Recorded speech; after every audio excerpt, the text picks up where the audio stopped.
Hello everyone, welcome to BPSC platform. आज का जो हमारा सेशन होगा रिवीजन सीरीज का लेक्चर नंबर 35। और आज के सेशन में हम लोग करेंगे पॉलिटी के सवाल जो पूछे गए बीपीएससी के प्रीवियस ईयर में, उन सारे सवालों को हम लोग डिस्कस करेंगे। और उसका ये पार्ट 2 है। हम लोग पॉलिटी में 3 पार्ट करेंगे और 3 पार्ट में लगभग हम लोग एटलीस्ट 100 प्लस प्रश्नों को करेंगे जो पॉलिटी के सवाल पूछे गए हैं बीपीएससी के प्रीवियस ईयर में। उन सारे सवालों को इन 3 वीडियोज के अंदर हम लोग कर लेंगे। अभी तक हम लोगों ने साइंस और हमारा हिस्ट्री के जो सेशन है हम लोगों ने कंप्लीट किया है पूरे प्रीवियस ईयर को। और साथ ही साथ हम लोगों ने लगभग 20 लेक्चर्स ऐसे किए हैं जिसमें हम लोगों ने बहुत सारे मिक्स सवालों को डिस्कस किया है। तो आइए स्टार्ट करते हैं आज की इस पहले सवाल के साथ। हम लोगों ने पिछले सेशन में 35 सवाल को किया था। आज हम लोग चलेंगे सवाल नंबर 36 से। तो हम लोग देख लेते हैं एक बार 35 नंबर सवाल हमारा क्या था, उसके बाद हम लोग आगे बढ़ेंगे। ओके, तो 35 नंबर सवाल आप देख सकते हैं, बहुत ही सिंपल सवाल था कि वैसा कौन सा ऑफिसर होता है गवर्नमेंट इंडिया का कि जो भी पार्लियामेंट के कोई भी कार्यवाही मीन्स की संसद के कार्यवाही मीन्स की लोकसभा या राज्यसभा कहीं पे भी वो कार्यवाही में भाग लेते हैं और बैठते भी हैं, बोलते भी हैं। हाँ, वोट नहीं देते हैं मीन्स की संसद के अंदर, लेकिन वो उनके सदस्य नहीं होने के बावजूद, तो वो ऐसे कौन से हैं, तो वो आपको पता होना चाहिए कि attorney general of India, Bharat के जो महान न्यायवादी होते हैं, उनको ये राइट होता है कि वो किसी भी संसद के किसी भी सदन में वो भाग ले सकते हैं, वहाँ पे बोल सकते हैं, बट वोटिंग नहीं कर सकते हैं वहाँ पे। इस बात को ध्यान रखिएगा। तो ये आपका अटॉर्नी जनरल था, आर्टिकल नंबर 26 था। ओके, और हम लोग चलेंगे सवाल नंबर 36 की ओर, जो आज का सवाल है।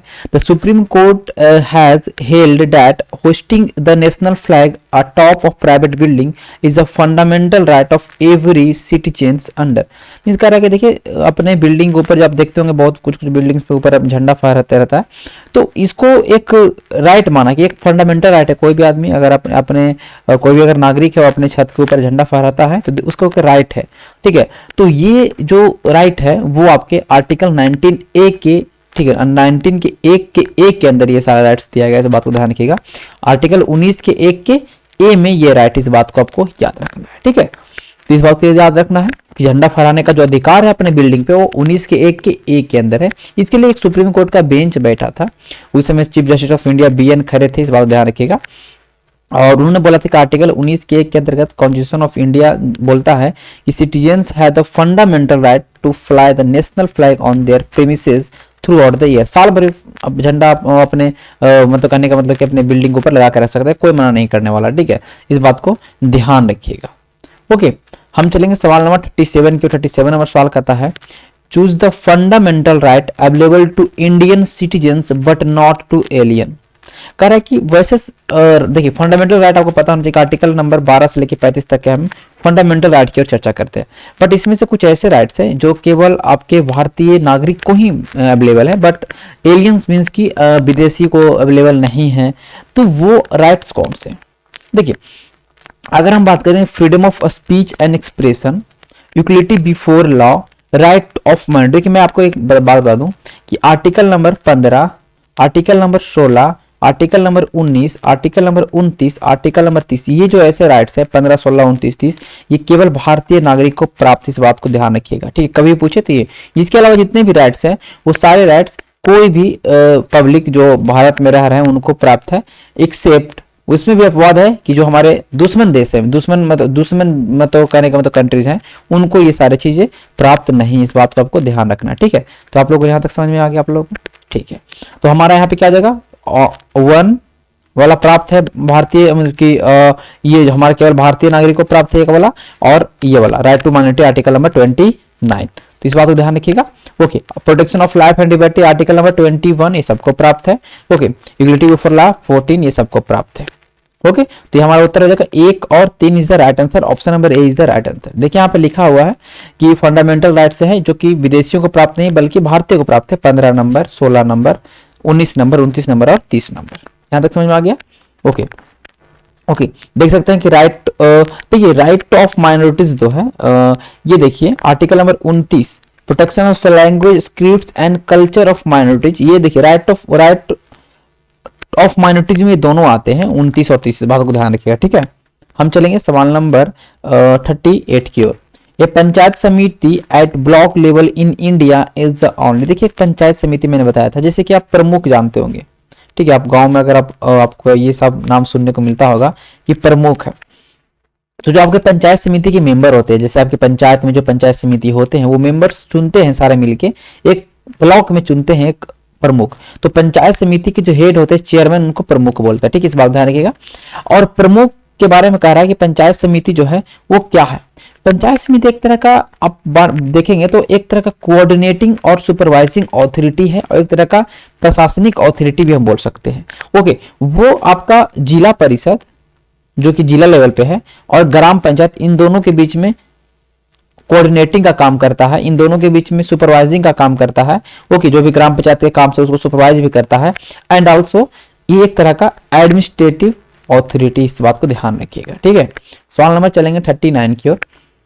A seat of MP can be declared vacant if he absent himself from, देखिए कोई भी, मैं करवा चुका, कोई भी अगर MP है, अगर वो 60 दिन से ज्यादा अगर absent रहेगा, ठीक है, संसद के सेशन में वो 60 दिन से ज्यादा, छुट्टी को हटा के, ऐसा नहीं कि छुट्टी को इंक्लूड कर देंगे, तो अगर जो सेशन 60 दिन तक सेशन चला, 60 दिन तक वो अगर प्रेजेंट नहीं होता है मेंबर, मीन्स की जो वो MP अगर प्रेजेंट नहीं होता है, वो राज्यसभा का हो या लोकसभा का हो, देन उसे उनकी जो सीट को क्या माना जाएगा, वैकेंट माना जाएगा। क्या माना जाएगा, वैकेंट माना जाएगा। इस बात को ध्यान रखिएगा। ओके, तो हमारा हो जाएगा इसका 2 month. Okay, 2 month is the right answer. देख सकते हैं यहाँ पे आप लिखा हुआ 60 डेज, इसको आप लोग पढ़ लीजिएगा। मैंने बताया था कि कैसे वैकेंट होता है, सीट कैसे वैकेंट होता है। मैंने इसके लिए बहुत कुछ आपको प्रोसेस बताया था। मैंने आपको बताया था कि जैसे कि अगर डुअल मेंबरशिप हो, अगर एक साथ राज्यसभा लोकसभा के दोनों का चुनाव जीत जाए तो कैसे कैसे होता है। मैंने ये इसके बारे में बहुत अच्छे से डिस्कस किया है, मैं आगे डिस्कस कर दूंगा इसके बारे में। या अगर आपको इसको चीज में समझना है कि एक MP, एक मेंबर ऑफ पार्लियामेंट का सीट कैसे कैसे खाली होता है, उसके लिए मैंने 3-4 कंडीशंस बताया था, तो वहां जाके वीडियोस देख सकते हैं पॉलिटी वाला, तो वहां पे आपको समझ में आ जाएगा। ठीक है, पॉलिटी में आपका पार्लियामेंट बहुत बड़ा टॉपिक है, मैंने इसको अच्छे तरीके से कवर करवाया है, तो जाकर वहां पे आप देख सकते हैं। सवाल नंबर 40 कहता है creation of new state require a majority for the constitutional amendment. देखिए, एक हमको नया राज्य बनाना है, ठीक है, किसी 2 राज्य को हटा के किसी 2 राज्य को मिला के एक राज्य बनाना है, या किसी एक राज्य से 2 राज्य बनाना है। ठीक है, मतलब इट मींस कि एक नया राज्य बनाने के लिए हमें संशोधन करना पड़ेगा, तो उसके लिए किस तरह का मेजोरिटी चाहिए। क्या वो सिंपल मेजोरिटी से काम चल जाएगा, क्या वो 2/3 चाहिए, क्या 3/4 चाहिए, क्या 2/3 के साथ आधा स्टेट की मंजूरी भी चाहिए। देखिए, मेजोरिटी जो है, अगर एक नए राज्य के निर्माण करना है तो हमें एक बस सिंपल मेजोरिटी से काम चल जाएगा। ठीक है, इसके लिए कोई बड़ा चीज नहीं करना। आर्टिकल 3 कहता है कि Indian constitution empower the parliament to create a new state और alter the boundary of any state. ठीक है, मान लेते कि बिहार से झारखंड अलग हुआ, ठीक है, नया स्टेट बना, ये सब किसका काम है, पार्लियामेंट का काम है। ओके, आर्टिकल 4 कहता है that law made for admission or establishment of new state and the formation of new state and the alteration of area boundary are not considered to be amendment of the constitution under article 368। ठीक है, संशोधन आप करेंगे, नया मतलब राज्य बनाएंगे, लेकिन उसको संविधान संशोधन 368 के तहत नहीं माना जाएगा। ऐसा नहीं कि एक नया राज्य बनाए तो संविधान संशोधन मानेंगे। ऐसा आपने कभी देखा कि बिहार से अलग होकर झारखंड बना तो किस संविधान संशोधन से हुआ, तो नहीं, संविधान संशोधन का हिस्सा आर्टिकल 368 के तहत उसको नहीं मानेंगे। और इस तरह के लॉ को सिंपल मेजोरिटी से हम पास कर सकते हैं। ओके, तो सवाल नंबर 40 हमारा हो गया। सवाल नंबर 41 कहता है, ये देखिए कुछ लिस्ट है, union list, state list, concurrent list. कौन इसमें, देखिए ये डाटा पुराना है, जब संविधान बना था उस समय की डाटा की बात मैं कर रहा हूँ कि यूनियन लिस्ट में कितनी चीजों को डाला गया था। अभी तो मैंने कल के वीडियो में बताया कि अब हमारे यूनियन लिस्ट में 100 सब्जेक्ट हो चुके हैं, स्टेट लिस्ट में कितने हैं, कंकरेंट लिस्ट में कितने, मैं सब कुछ आपको करवा चुका हूँ।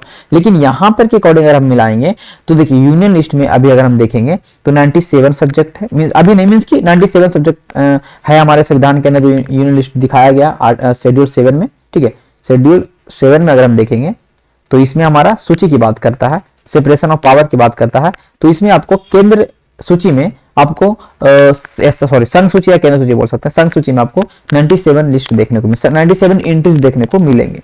लेकिन स्टेट लिस्ट में बात करेंगे तो आपको 66 मिलेगा और कंकरेंट में समवर्ती सूची में आपको 47 देखने को मिलेगा। तो हमारा ये उत्तर हो जाएगा सही। ठीक है, अब देख सकते हैं कि आर्टिकल 246 में सेंट्रल गवर्नमेंट के पास पावर है कि वो केंद्र सूची पे या संघ सूची पर वो 97 सब्जेक्ट जो है उस पे वो कानून बना सकता है। तो इसका संख्या कितना हो गया, 100 हो गया। ठीक है। और फिर बोला गया कि स्टेट गवर्नमेंट जो है वो राज्य सूची पे कानून बना सकता है 66 राज्य सूची पे। उसी तरह से दोनों जो है वो 47 ऐसे सब्जेक्ट हैं जिसको समवर्ती सूची में रखा गया है, उस पर कानून बना सकते हैं, ठीक है। लेकिन अगर इन दोनों में अगर मान लेते हैं ऐसा कुछ, जैसे एजुकेशन किसमें है, एजुकेशन है आपका कंकरेंट लिस्ट में, समवर्ती सूची में आता है, ठीक है। इस पे केंद्र भी बना सकता है, राज्य बना सकता है। अगर केंद्र और राज्य ऐसा कानून बना दे कि दोनों के बीच में कॉन्फ्लिक्ट, दोनों के बीच में विवाद उत्पन्न हो जाए, तो केंद्र वाला को माना जाएगा सही, ठीक है, केंद्र वाला को सही माना जाएगा, इस बात को ध्यान रखिएगा। ओके, तो आप देख सकते हैं कि अभी यूनियन लिस्ट में 100 है, स्टेट लिस्ट में 61 है। क्यों 61 है, ऐसा क्यों 61 है? क्योंकि आपको मैंने बताया, ठीक है, कि देखिए कुछ ऐसे लिस्ट जो होते हैं और कुछ ऐसे जो आपके करने का मतलब है कि ट्रांसफर होते हैं, जैसे कि स्टेट लिस्ट से कुछ ऐसे हैं जो कंकरेंट लिस्ट में चले गए थे। मैंने आपको बताया था कुछ जो 5 है वो स्टेट लिस्ट से कंकरेंट लिस्ट में चले गए थे। ओके, तो ये हमारा, ठीक है। तो देखिए यहाँ पर 47 था, यहाँ पे कितना हो गया, 52 हो गया, ठीक है। ऑप्शन था, और ये जो 97 से 100 हो गया, इसमें कुछ जुड़े हैं। ओके, तो ये 47 और 52 वाला कंसेप्ट समझ में आ गया। ओके, चलिए 61 और 61 और 52 का जो कंसेप्ट है आपको समझ में आ गया, ठीक है। हम चलेंगे सवाल नंबर 42 की ओर। The expression socialist was introduce in the preamble. देखिए सोशलिस्ट, ठीक है, अखंडता एंड पंथ निरपेक्षता, ये 3 चीज, ठीक है, ये 3 चीज, अखंडता, पंथ निरपेक्षता और समाजवाद, ये 3 जो शब्द जुड़े थे हमारे प्रीएम्बल के अंदर, वो 42nd अमेंडमेंट 1976 के अंदर, ये आपको याद रखना है हमेशा। ओके, 42nd अमेंडमेंट 1976 के अंदर, 42nd अमेंडमेंट बहुत जबरदस्त है, इसको आपको याद रखना। देखिए यहाँ पे अभी मैंने बताया कि देखिए कुछ ऐसे थे 5 सब्जेक्ट हैं, जैसे कि शिक्षा है, वन है, माप तौल है, protection of wild animals and words है, एडमिनिस्ट्रेशन ऑफ जस्टिस है। इसको देखिए स्टेट लिस्ट से हटा के कहां डाल दिया गया, कनकरेंट लिस्ट में। तभी तो कनकरेंट लिस्ट में जो संख्या है वो आपको देखने को मिलेगा 52 और इसमें देखने को मिलेगा 61, ठीक है। और इसमें 4 नए directive principle of state, DPSP में 4 चीज डाला था, ठीक है, जैसे 39 का ये है, ये सब सारी चीजें। ओके, तो ये 42nd अमेंडमेंट को इसलिए हम लोग एक मिनी कॉन्स्टिट्यूशन बोलते हैं इस बात को, और 42nd अमेंडमेंट के कारण ही तो हमारा फंडामेंटल ड्यूटी भी इंसर्ट हुआ, इस बात को ध्यान रखिएगा। ओके, तो आप ये सारी चीजें समझ में आ रहा होगा। हम चलेंगे सवाल नंबर 43 की ओर। President of India exercise his power. देखिए लिखा गया, डायरेक्टली लिखा गया आर्टिकल 53। आर्टिकल 52 कहता है कि एक राष्ट्रपति है, 53 कहता है कि राष्ट्रपति के पास कार्यपालिका शक्ति होगा, ठीक है, कार्यपालिका की शक्ति होगा, उसके पास एग्जीक्यूटिव पावर का हेड होगा, ठीक है। एंड वो इस पावर को चाहे तो डायरेक्टली वो एक्सरसाइज करेंगे या अपने सबऑर्डिनेट के थ्रू एक्सरसाइज करेंगे। ओके, जैसा जो कि नॉर्मली होता है। तो option number C is the right answer. ये देख सकते हैं कि प्रेसिडेंट के बारे में लिखा हुआ है, ये सारी चीजें, ठीक है, इसको पढ़ लीजिए। Indian president exercises power directly और through officer subordinate to him, इस बात को समझिएगा। हम चलेंगे सवाल नंबर 44 की ओर। The Indian constitution comprises, Indian constitution में कितने अनुच्छेद है, 395 अनुच्छेद है, ठीक है, 22 भाग है, ओके, एंड 12 शेड्यूल है, ठीक है, 12 शेड्यूल है, इस बात को ध्यान रखिएगा। तो ये, लेकिन अभी प्रेजेंट में अगर हम बात करेंगे तो प्रेजेंटली देखिए 16 का ये आर्टिकल है, 16 का बताया गया है कि 465 आर्टिकल है, ठीक है। आप देखिए 495 हो गया, इसका डेटा अलग अलग मिलता है, लेकिन ये आपको लग रहा हो कि 395 है ये जो आर्टिकल्स है, क्या इसके बाद जुड़ा नहीं?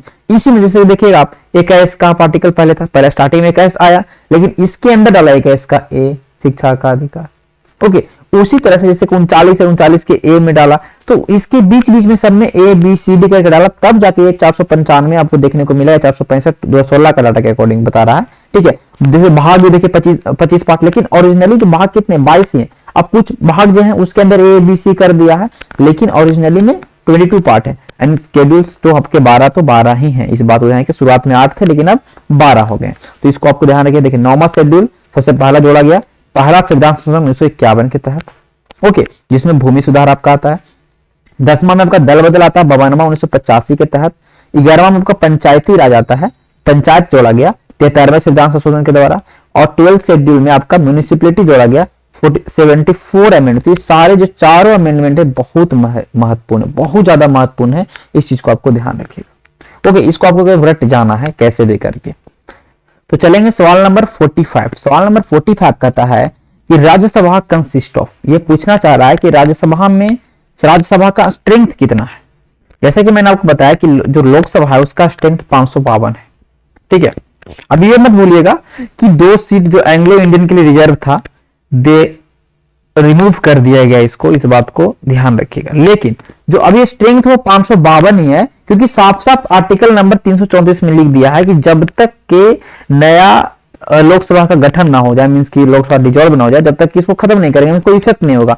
लेकिन 552 में से भैया चुनाव अभी जो प्रेजेंट में कितना है, 545 है, उसमें भी 2 एंग्लो इंडियन के लिए था, ओके, और 543 पे आपका चुनाव होता है, ये आपको पता होना चाहिए। 543 were elected and 2 Anglo Indians were आपका नॉमिनेटेड। तो यहां तक आपको समझा कि आपको पता था कि जो 14 लोग होते हैं हमारे संसद में, वो नॉमिनेशन होते हैं, ये 12 राज्यसभा से जाते हैं और 2 आपके लोकसभा से जाते हैं, और ये प्रेसिडेंट के द्वारा अलग अलग फील्ड में नॉमिनेट किए जाते हैं। 2 तो आपके एंग्लो इंडियंस हो गए और 12 आपके अलग अलग क्षेत्र से।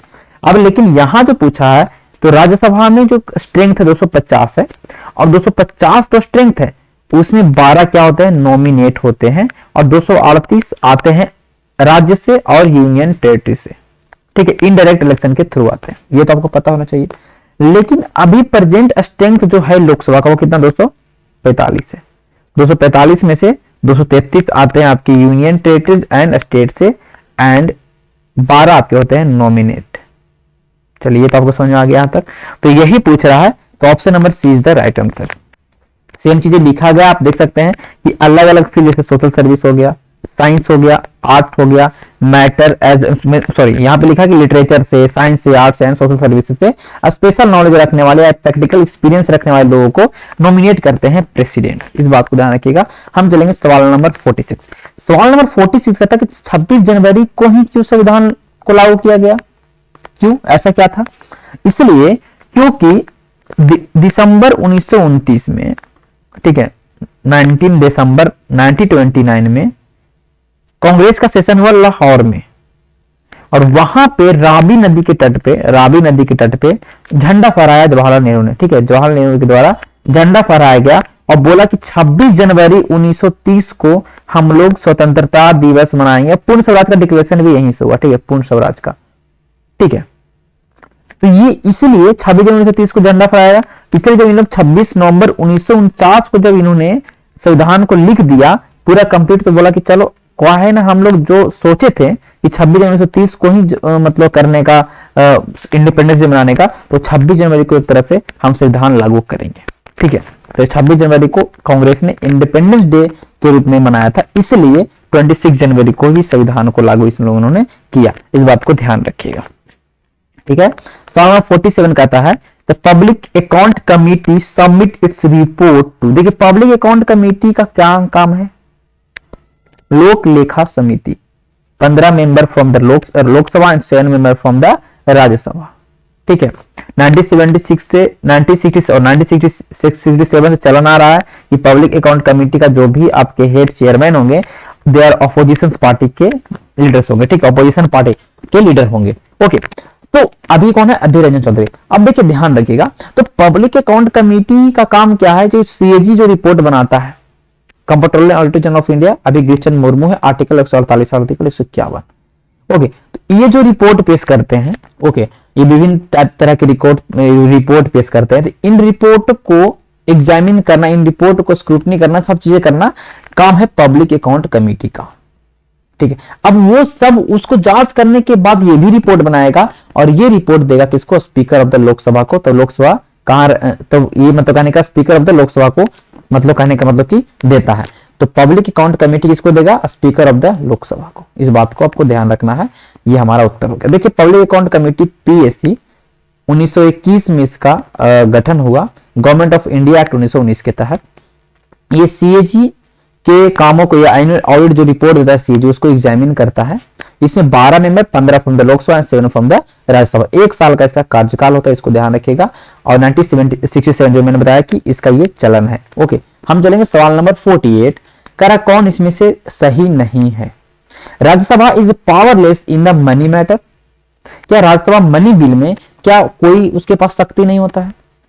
ओके हाँ सही बात है, शक्ति नहीं होता उसके पास, मनी बिल को 14 दिनों के अंदर उसको लौटाना होता है या 14 दिनों के अंदर उसको उस पर रिकमेंडेशन देना होता है या एक्सेप्ट करना होता है, मनी बिल को नहीं करेगा 14 दिन के अंदर स्वतः माना जाएगा कि मनी बिल को पास कर देगा। और मनी बिल केवल इन द लोकसभा, केवल लोकसभा में ही कोई भी पेश कर सकता है, ना कि राज्यसभा में।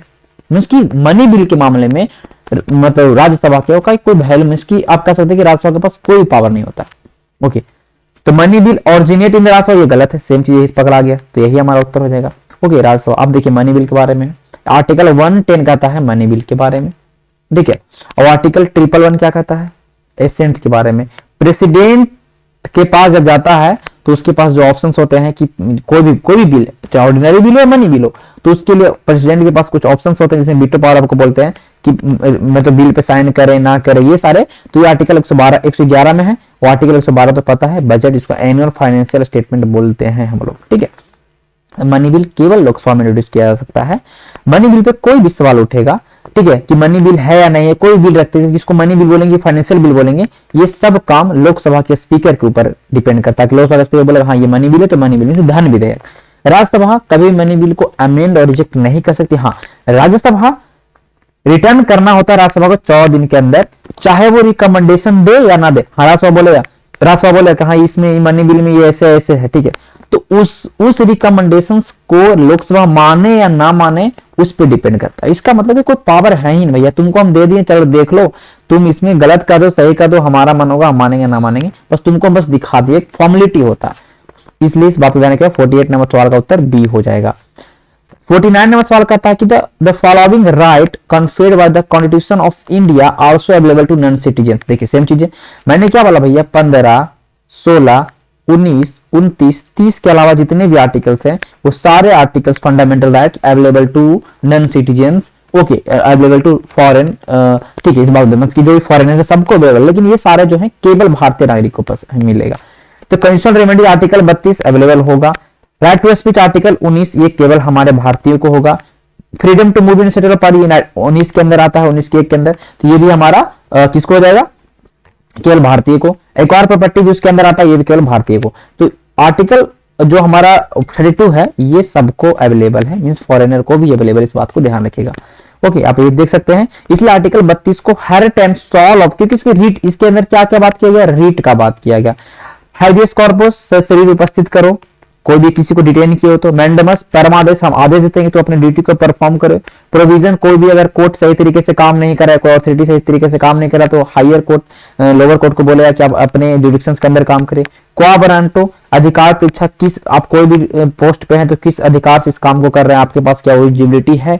सर्टिफिकेट उत्प्रेषण की आपको review means to be certified की बात करता है, रिव्यू करता है। पोस्टमार्टम इसको बोलते हैं, इस रिट को भी समझ में आ गया। चलते हैं हम लोग आगे।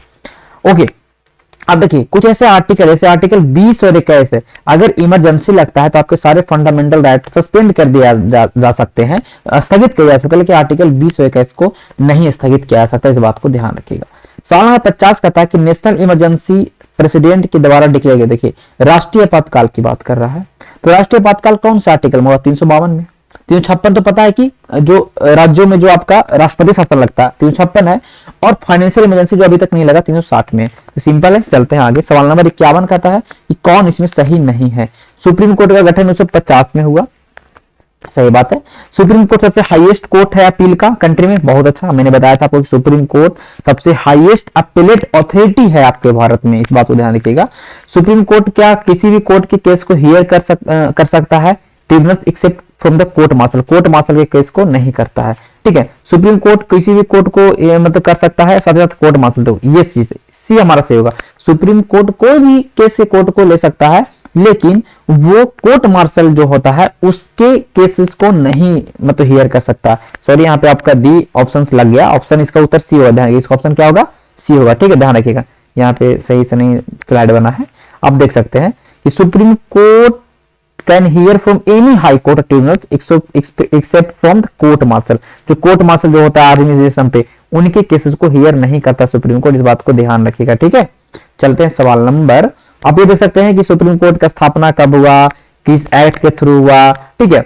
It move into present bill 1958। Chief justice of India सबसे पहले कौन थे, एच जी कनिया थे, ओके। तो ये आप देख सकते हैं। सवाल नंबर 52 कहता है कि कंस्टिट्यूशनल हेड कौन होता है स्टेट गवर्नमेंट का? सिंपल है, हमारा गवर्नर हो जाएगा। आर्टिकल 153 कहता है कि गवर्नर होगा। आर्टिकल 54 क्या कहता है कि गवर्नर जो होगा executive head of the state होगा, एंड गवर्नर के पास ड्यूअल रोल होता है, एक तो एजेंट है भैया केंद्र सरकार का, and head of the executive of a state, ये भी बताता है आर्टिकल 154। तो ये हमारा गवर्नर जो हेड ऑफ स्टेट होता है, इस बात को ध्यान रखिएगा।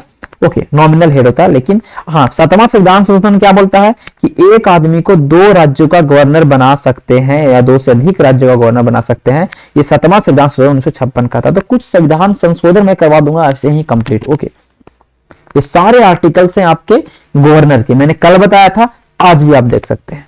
आज भी आप देख सकते हैं कौन कौन से आर्टिकल्स में क्या क्या है, महत्वपूर्ण आर्टिकल्स कौन कौन है, मैं आपको बताया था। जैसे कि 161 नंबर आर्टिकल महत्वपूर्ण है। आप पूछिएगा क्यों महत्वपूर्ण 161 नंबर आर्टिकल? क्योंकि क्षमा दान की शक्ति की बात करता है, जैसे कि हमारा आर्टिकल 72 कहता है राष्ट्रपति के बारे में। ओके, ये महत्वपूर्ण है। अब हमारा जो 159 नंबर जो कहता है कि राज्यपाल के शपथ की बात करता है, जैसे हमारा आर्टिकल 60 कहता है राज्यपाल के शपथ की बात करता है। तो ये सारी चीज आपको याद रखना है। हम चलेंगे सवाल नंबर 53 की ओर। कह रहा है कि कमेटी का नाम बताइए जो सेटअप हुआ था एनडीसी के द्वारा 1957 में for the reorganisation of community development programme CDP and NES which suggested a 3 tier system of rural local government. तो सीधे सीधे यही पूछा जा रहा है कि भैया 3 स्तरीय जो सिस्टम की बात कर रहा हूं 57, मैंने क्या बताया 57, मैंने आपको ट्रिक बताया था ना, BAGL, बलवंत राय मेहता समिति, अशोक मेहता समिति, जीके वी राव समिति, LM सिंघवी समिति। अब एक ऐसे याद क्या था, बलवंत राव मेहता 57 में, आपका अशोक मेहता 77 में, ये आपका 1985 में, और ये आपका 1986 में। सिंपल है। 57 सबसे पहला जो कमेटी आया था वो बलवंत राय मेहता कमेटी आया था, और इसने बोला कि 3 स्तरीय पंचायत होगा, जिला परिषद, आपका पंचायत समिति एंड ग्राम पंचायत। ओके, जो कि फॉलो किया जाता है, सिंपल था।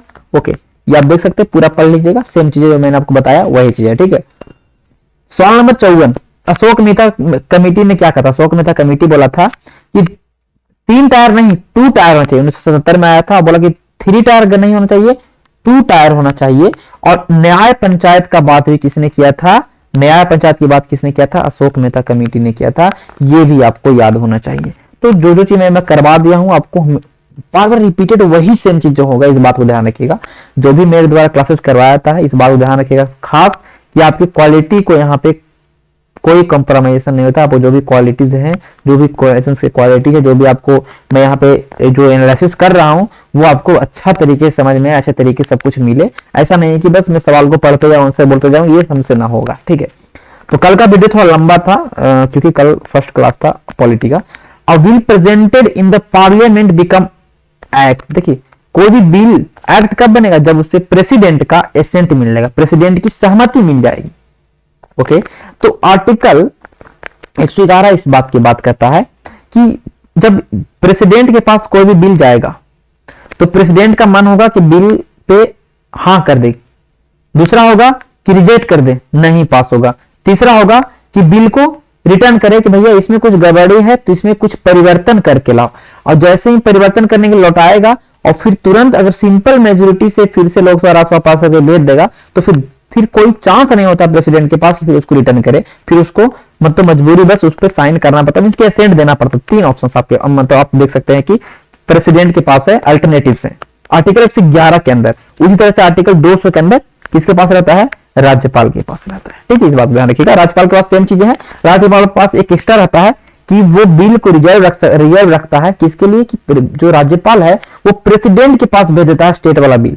ओके, तो उसके पास 4 ऑप्शन होते हैं। ठीक है, अब देखिए ये इसको नाम दे दिया। अगर देखिए सीधे सीधे बिल को मना कर दे तो प्रेसिडेंट ने अब्सोल्यूट वीटो का इस्तेमाल कर लिया। ठीक है, अब्सोल्यूट वीटो का इस्तेमाल कर लिया। ओके, कि हम बिल को सीधे रिजेक्ट करते हैं। क्वालिफाइड वीटो है जो कि हम अमेरिका में चलता है, यहां नहीं चलता है, इस बात को ध्यान रखिएगा। अगर बिल को लौटाता है प्रेसिडेंट तो उसके लिए फिर दोबारा पास करने के लिए हायर मेजोरिटी चाहिए और फिर उसके बाद प्रेसिडेंट के पास आएगा। सस्पेंसिव वीटो है कि भैया सस्पेंशन में रखेंगे, मतलब ये हुआ कि बिल को हम लौटा देंगे आपको, फिर आप मतलब वही मैंने बताया कि बिल को लौटा दे रहे हैं, आप इसमें सुधार करके लाइए, मींस कुछ रिकमेंडेशंस आपको दें कि इसमें ये होना चाहिए और सिंपल मेजोरिटी से अगर पास हो गया तो फिर से बिल को साइन करना ही पड़ेगा प्रेसिडेंट को। पॉकेट वीटो मींस कि हम बिल को पॉकेट में रख लिए, हम देंगे इस पे एक्शन, हम इस पे एक्शन लेंगे, हम इस पे गुड मींस कि हम इसको हाँ करेंगे ना करेंगे डिपेंड करता है हम पे, प्रेसिडेंट पे। पॉकेट वीटो का इस्तेमाल कर लिया तो बिल एक तरह से समझिए कि एकदम मतलब कहने का मतलब है कि कब देगा उस पर सहमति नहीं देगा कोई गारंटी नहीं, ये होता है पॉकेट वीटो। तो ये तीनों वीटो के बारे में आपने समझ लिया, ठीक है। बेसिकली इस्तेमाल बहुत कम ही करते हैं। According to our constitution to the Rajya Sabha क्या है, राज्यसभा क्या डिजोल्व होता है 2 साल बाद। तो राज्यसभा के बारे में पता है कि परमानेंट बॉडी है भैया, इसके मेंबर हर 2 साल बाद 1/3 मेंबर रिटायर होते हैं। इस बात को ध्यान रखिएगा, इस चीज को ध्यान रखिएगा, ना कि राज्यसभा को डिजोल्व करते। हाँ लेकिन लोकसभा डिजोल्व होता है आफ्टर 5 ईयर, ओके, उससे पहले भी डिजोल्व हो सकता है, बट राज्यसभा डिजोल्व नहीं होता है, इस बात को ध्यान रखिएगा, ठीक है। यहां पर आप देख सकते हैं सवाल नंबर, चलेंगे हम लोग आगे 57 की ओर। सवाल नंबर 57 क्या कहता है इसको देखेंगे। सवाल नंबर 57 कहता है ए हाई कोर्ट जज address his letter of resignation. देखिए रिजाइनेशन की बात कर रहा है, मैंने कल बताया था कि हाई कोर्ट के जज हो, सुप्रीम कोर्ट के जज हो, उसको अपॉइंट कौन करते हैं, मैंने आपको बताया था कि उनको अपॉइंट करेंगे भैया प्रेसिडेंट। और जब हाई कोर्ट के जज को जब अपॉइंट करते रिजाइनेशन किसको देगा, रिजाइनेशन भी देगा किसको, प्रेसिडेंट को देगा, बात खत्म। देख सकते हैं कि आर्टिकल 214 से लेकर 231 तक हाई कोर्ट की बात करता है, जैसे कि आर्टिकल 24 क्या कहता है सुप्रीम कोर्ट की बात करता है, उसी आर्टिकल 214 क्या कहता है हाई कोर्ट की बात करता है। तो आर्टिकल भी ऐसे याद करवाते जाएंगे आपको। तो यहाँ पे सिंपल, यहाँ पे डायरेक्टली लिखा हुआ है, इस बात ध्यान रखिएगा थोड़ा सा, हाँ, कि जज of high court are appointed by the president. तो जब प्रेसिडेंट अपॉइंट करेगा तो तो रिजाइनेशन किसको देगा, प्रेसिडेंट को देगा, बात खत्म। ओके, अब कौन बनता है हाई कोर्ट का जज, इसके लिए क्वालिफिकेशन होता है, जो क्वालिफिकेशंस ध्यान रखिएगा यहाँ पे लिखा हुआ है, जो 10 साल तक कोई भी हाई कोर्ट में एडवोकेट रहा हो, मींस वकील के रूप में रहा हो, या यहाँ पे देख सकते हैं यहाँ पे लिखा हुआ है, हाँ मतलब कोई भी जुडिशियल ऑफिस में 10 साल तक काम किया हो, ठीक है, या कोई भी हाई कोर्ट में 10 साल तक वो वकील के रूप में रहा हो, उसको जज ऑफ हाई कोर्ट के रूप में नियुक्त कर सकता है, ठीक है। जज ऑफ हाई कोर्ट, हाँ इसका उम्र है, रिटायरमेंट एज कितना है 62, लेकिन सुप्रीम कोर्ट का 65, ये दोनों आपको याद रखना, ठीक है। हम चलेंगे सवाल number 58। As a non member, same चीजें हैं कि भैया सदस्य भी नहीं है फिर भी वो सदन के कार्यवाही में भाग लेगा, कौन है, अटॉर्नी जनरल, आर्टिकल 76, सिंपल है। चलेंगे सवाल नंबर आपका 59 की ओर। फंडामेंटल ड्यूटीज को हमारे संविधान में डाला गया कौन से संशोधन के द्वारा, 42nd अमेंडमेंट, सिंपल है, ओके। आप देख सकते हैं फंडामेंटल ड्यूटी स्वर्ण सिंह समिति के सिफारिश पे डाला गया था 42वां संविधान संशोधन 1976 के थ्रू, ओके। और 51 की ए में डाला गया। फंडामेंटल ड्यूटी को हम लोगों ने रसिया से लिया है, फंडामेंटल राइट पूछ रहा था अमेरिका से हम लोगों ने लिया है, सिंपल है, बहुत सिंपल है, ओके। अब देखिए फंडामेंटल ड्यूटीज पहले 10 थे, फिर 86वां संविधान संशोधन 2002 होगा, और शिक्षा के जो शिक्षा वाला जो आपका है कि एक पेरेंट्स को शिक्षा देना जरूरी है अपने बच्चों को, तो फंडामेंटल ड्यूटीज के रूप में 11वां फंडामेंटल ड्यूटी के रूप में वो मतलब कहने का मतलब कि इंसर्ट किया गया। सारे फंडामेंटल ड्यूटीज आपके सामने हैं, वो आप देख सकते हैं, ठीक है। बहुत अच्छे तरीके से आपको इसको याद कर सकते हैं, कोई बड़ा चीज है नहीं, ओके। पहला क्या है कि संविधान का पालन करो, और झंडा जो है भारतीय झंडा है, मतलब राष्ट्रीय झंडा, राष्ट्रीय गान का पालन करो, मतलब पहले तो अपने आप संविधान पढ़ रहे हैं, संविधान के पालन करो, ठीक है। फिर कहता है कि जो नेशनल आइडियाज हैं, मीन जो भी स्वतंत्रता के समय जो आइडियाज हैं, विचार है, उसको भी आपको फॉलो करना है। तीसरा कहता है कि जो अपने आजादी लिया सब कुछ आइडियाज को फॉलो कर रहे हैं, तो कह रहा है कि इसकी जो सॉवरेनिटी है, इसकी जो संप्रभुता अखंडता को बनाए रखिए, ठीक है। फिर चौथा कहता है कि अगर आपको कभी भी जरूरत पड़े देश को आपकी सेवा की, तो सेवा में के लिए तत्पर रहिए, ठीक है। फिर उसके बाद कहता है भाईचारा बढ़ाइए। फिर कहता है कि जो आपके जो कल्चर है, हेरिटेज है, उसको बनाए रखिए। फिर कहता है कि भैया पर्यावरण ये सबको बना के रखिए। फिर कहता है आपने साइंटिफिक और टेम्पर और ह्यूमनिज्म्स को अपने आप डेवलप कीजिए, में से आपके वैज्ञानिक सोच को डेवलप करिए। फिर पब्लिक प्रॉपर्टी को सेफ रखिए। फिर देखिए स्ट्राइव टुवर्ड एक्सीलेंस के और टुवर्ड्स करिए। फिर to provide opportunity and education, इस सब की जो आपका 21 के अंदर डाला गया, ठीक है। फिर फंडामेंटल ड्यूटीज के अंदर जो आपका 86वां संशोधन के अंदर डाला गया, तो यही है आपका 13वां। तो आपने वो देखा। चलते हैं आगे सवाल number 60। How many language are recognised as a regional language in the constitution. तो आपको पता है कि 22 भाषाओं को मान्यता अभी तक दिया जा चुका है, इस बात को रखिएगा। आर्टिकल कौन सा हमारा होगा, सॉरी आर्टिकल नॉट शेड्यूल कितना होगा हमारा, तो 8वां शेड्यूल में कितना, 8वां शेड्यूल में 22 भाषा है। कौन कौन है आप देख सकते हैं। एक और लिस्ट देख लीजिएगा। अभी लेटेस्ट में देखिएगा 21वां संविधान संशोधन जब आया, पहले तो 14 था, जब 21वां संविधान संशोधन आएगा तो सिंधी को ऐड करेंगे। फिर 71वां जब संविधान संशोधन आएगा तो कोंकणी मणिपुरी नेपाली को KMN, ठीक है, पहले सिंधी फिर KMN, और फिर लास्ट में 92nd जो आएगा उसमें बोडो डोगरी मैथिली संथाली, बोडो डोगरी मैथिली संथाली। तो ये आपको याद रखना है कि कैसे कैसे पहले 21वां फिर 71वां फिर आपका 92वां। ठीक है, देख सकते हैं 71 के जोड़ने में कितना आता है आपका 92 आएगा। सिंपल 71 के जोड़ने में क्या आएगा आपका 92 आएगा। तो इस तरह से भी आपका याद हो जाएगा। ठीक है, चलेंगे सवाल नंबर 61 कर रहा है कि जब पढ़ते हैं प्रियम्बल को पढ़ते हैं तो पहले पहले कौन आता है ये पता है। तो जब प्रियम्बल को आप पढ़ेंगे तो जो सबसे पहले वो आएगा वो क्या आएगा, सोशलिस्ट, क्या आएगा, सॉरी सोवरेन आएगा। ठीक है, सोवरेन, सोशलिस्ट, सेकुलर, डेमोक्रेटिक, ये आएगा। देखिए आपको दिखा देता हूं, आपके सामने है प्रियम्बल। हम भारत के लोग, we the people of India having solemnly resolve to constitute India into sovereign socialist, secular, democratic republic. ठीक है, sovereign, socialist, secular, democratic republic, ये याद रखिएगा। अब प्रियम्बल सवाल कैसे पूछता है, कितने तरह के जस्टिस की बात किया गया है, 3 तरह, सोशल, इकोनॉमिक एंड पॉलिटिकल, 3 तरह के जस्टिस की बात किया गया। कितने तरह के लिबर्टी की बात किया, कितने तरह के आजादी की बात किया गया, लिबर्टी की बात किया गया तो थॉट का, एक्सप्रेशन का, बिलीफ का, फेथ का, वर्स, इन तीन इस सब की आजादी की बात की गई। इक्वलिटी देख सकते हैं कि स्टेटस का इक्वलिटी और अपॉर्चुनिटी का इक्वलिटी की बात किया गया। ओके, तो ये सारे आपको सवाल हमेशा प्रियम्बल से आते हैं, इसको आपको रट जाना है, इस बात को ध्यान रखिएगा। सवाल नंबर 62 कहता है, in which house is the presiding officer not a member of that house. भैया 2 सदन तो है ही, लोकसभा राज्यसभा। लोकसभा के जो आपके अध्यक्ष होते हैं वो कौन होते हैं, एक MP तो होता है ना, चुने जाते हैं। लेकिन राज्यसभा के अध्यक्ष कौन होते हैं, राज्यसभा के सभापति कौन होते हैं, वाइस प्रेसिडेंट।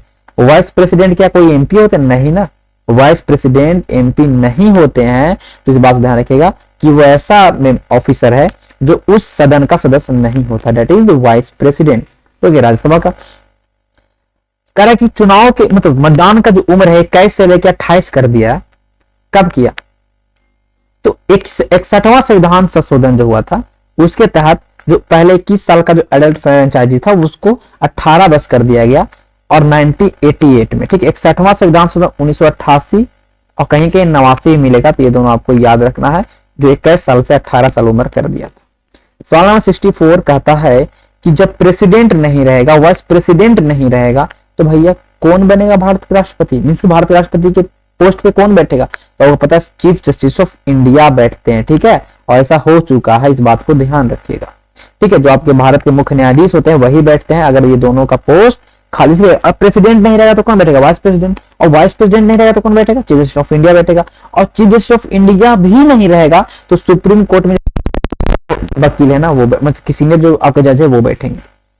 पंचायत समिति ब्लॉक लेवल पे क्या है, एक सुपरवाइजिंग ऑथोरिटी है, एक एडमिनिस्ट्रेटिव ऑथोरिटी है, एक कोऑर्डिनेटिंग ऑथोरिटी है। तो option number is the right answer. मैंने बताया था नानावती कमीशन की सेटअप कब हुआ था, कि नानावती कमीशन का सेटअप 2002 में हुआ था। गोधरा कांड जो हुआ था, ट्रेन बर्निंग कांड हुआ था, उसको मतलब उस चीज को देखने के लिए। तो ये आपका 6 मार्च 2002 को नानावती कमीशन हुआ था गुजरात गवर्नमेंट के द्वारा। ओके, इस बात को जो गुजरात का दंगा 2002 का हुआ था, गोधरा जो ट्रेन बर्निंग हुआ था, उसको लेके इसमें सुप्रीम कोर्ट ऑफ इंडिया के रिटायर्ड जज थे। ठीक है, इसमें पहले GT नानावती थे जो सुप्रीम कोर्ट ऑफ इंडिया के रिटायर्ड जज थे, फिर अक्षय H मेहता थे जो गुजरात हाईकोर्ट के रिटायर्ड जज थे।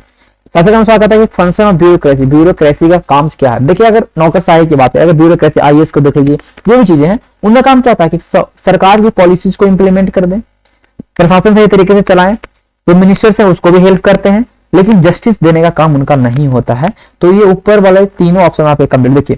एक फ्यूडल ब्यूरोक्रेसी में क्या होते हैं कि इंप्लीमेंटेशन करना है, मींस कि भैया कोई भी चीज को लागू करिए, एडमिनिस्ट्रेशन करिए, प्रशासन करिए, एंड रेगुलेशन, ये तीनों काम होते हैं, इस बात को ध्यान रखिएगा। सवाल नंबर 68, कौन पावर दिया है फंडामेंटल राइट को, देखिए sorry, which of the following is given the power to implement the fundamental right by the, संविधान के द्वारा जो हम लोगों ने, जो संविधान ने जो आपको फंडामेंटल राइट दिए उसको इंप्लीमेंट करवाने का काम किसके पास है। इसको इम्प्लीमेंट कराने का काम सुप्रीम कोर्ट और हाई कोर्ट को इस बात को ध्यान रखिएगा। सुप्रीम कोर्ट और हाई कोर्ट को इसे रीट जारी करता है दोनों, आर्टिकल 32, आर्टिकल 226 रीट जारी करते हैं लोग। ओके, तो ये है हमारा फंडामेंटल राइट को। संविधान ने यह भी बोला कि अगर पार्लियामेंट चाहे तो दूसरे कोर्ट को, मतलब सुप्रीम कोर्ट और हाई कोर्ट को छोड़ के कोई और भी कोर्ट है, उसको भी अगर उसके लिए कोई तरह का मतलब डायरेक्शन डायरेक्शन कर देगा तो वो भी जारी कर सकते हैं रीट। ठीक है, अगर पार्लियामेंट चाहे तो। 69 नंबर सवाल करता है कि प्रेसिडेंट को जो महाभियोग चलता है कहां चलेगा, लोकसभा में, पार्लियामेंट में, चीफ जस्टिस। तो देखिए, प्रेसिडेंट पे अगर महाभियोग लगाना है तो इतना आसान है, लेकिन लगाना है महाभियोग तो लोकसभा या राज्यसभा आइदर ऑफ हाउस में आप कहीं पे भी आप उसको मतलब कहने का मूव कर सकते हैं।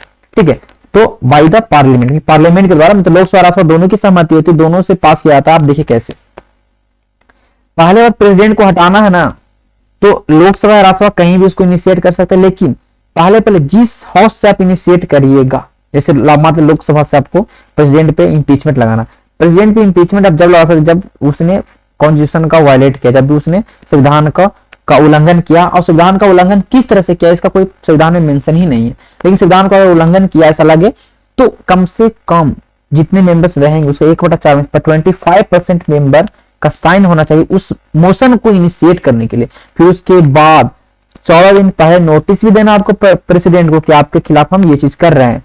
उसके बाद कम से कम 2/3 बहुमत से आपका ये पास होना चाहिए वहां से। फिर उसके बाद दूसरा हाउस में जाएगा, वहां भी 2/3 बहुमत से पास होगा, तब जाके प्रेसिडेंट पे इंपीचमेंट लगेगा। अभी तक किसी भी प्रेसिडेंट पे इंपीचमेंट नहीं लगा, इतना आसान नहीं है, इस बात को ध्यान रखिएगा।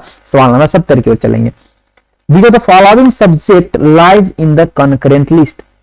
अभी मैंने बताया कि भैया शिक्षा जो किस में आता है, आपका समवर्ती सूची में आता है। बात करता हूँ सुरेंद्रनाथ, सॉरी ये तो हमारा कल का सवाल आ गया।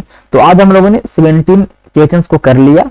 अब जो हमारा नेक्स्ट सेशन जो आएगा पॉलिटी का सवाल, हमारा लेक्चर नंबर 35, हम पॉलिटी के सारे सवालों को डिस्कस कर लेंगे। और मैंने तो पॉलिटी आपको ऐसे भी पूरा पढ़ा दिया, तो वहां से तो आपको सवाल छोड़ने के चांसेस है नहीं, और ऑलरेडी मैंने बहुत सारा सवाल को किया।